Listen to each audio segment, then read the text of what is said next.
Just like we saw with the use of comics, there's a long history of singing and song within the labor movement.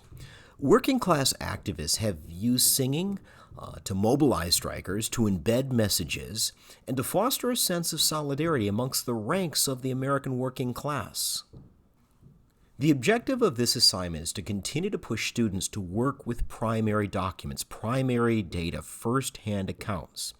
Now, the songs that were sung on picket lines or during sit-down strikes were written by activists, unionists, social commentators, and all of these individuals witnessed the events firsthand, thus making them primary documents.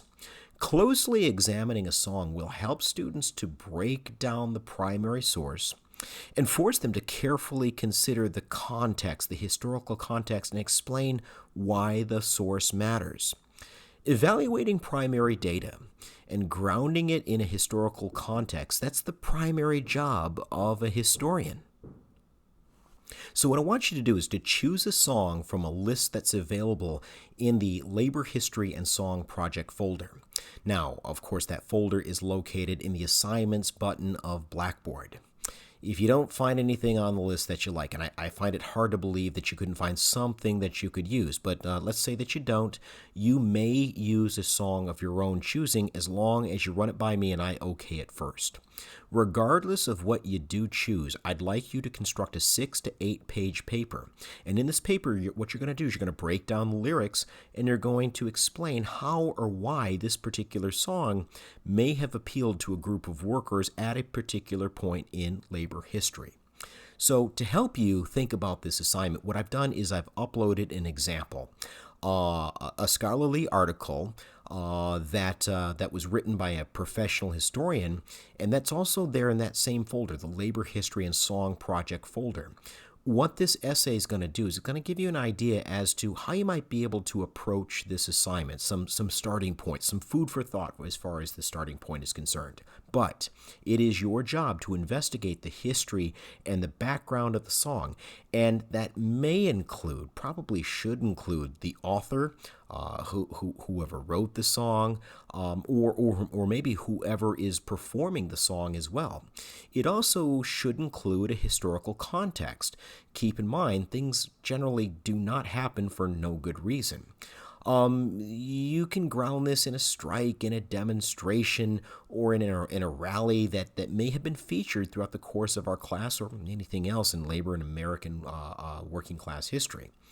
It is perfectly acceptable to use online sources, but it's also important that these sources are credible. You might want to stay away from things like blogs or maybe even Wikipedia. Stick to more scholarly sources, and that'll be better for you.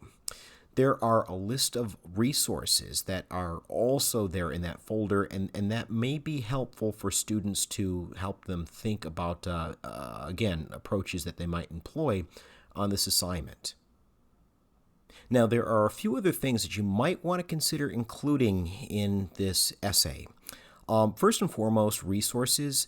I know that songs are primary documents, and that was the whole point of this assignment. Yes, you are right. However, there might be some other primary sources that you might want to consider including to kind of help demonstrate and drive home your bigger, broader points.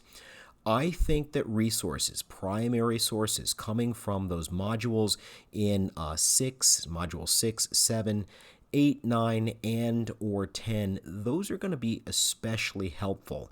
Most of the songs that I pointed out, I think that you get a lot of mileage if you couple them with the resources that are available in those sources. Now, it also may be important, you might not necessarily include them, but if you were to refer to episodes 9 through 20 of the lectures, Union Talkin', not every episode will be relevant. You're going to have to narrow down on your own exactly which is going to be a good fit for you. But what those lectures are going to do is they're going to provide you with a good historical context and move your brain in the right direction as far as engaging the centrality of those primary documents. Okay? So that's all I've got for you as far as this assignment is concerned. I hope this little segment was helpful, or at the very least, it put your mind at ease somewhat. If you have any additional questions, you know how to get a hold of me. See you later, everybody.